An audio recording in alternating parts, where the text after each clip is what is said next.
this established Zoe Deschanel as like the blueprint of like the indie dream girl in my mind. And I remember watching this movie and being like, she's actually that perfect and beautiful and unattainable and interesting and cultured and whatever, even though it's like pretty clear that it's kind of like he's building her up to be that way. But I feel like it's like you want to be like her when you're like a 15-year-old 14-year-old watching this movie, because you like want boys to like you and you want to be like cool and artsy and whatever. And to me, it's like the impact is like you want to break Joseph Gordon-Levitt's heart and wear a floral skirt at the same time. And also being flawed is a part of the manic pixie dream girl blueprint.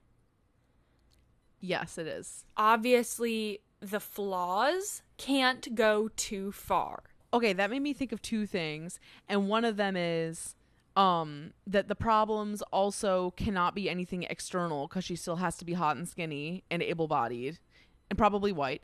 And the other thing is, to me, what you just said about the dream girl needing to be flawed is like a really good...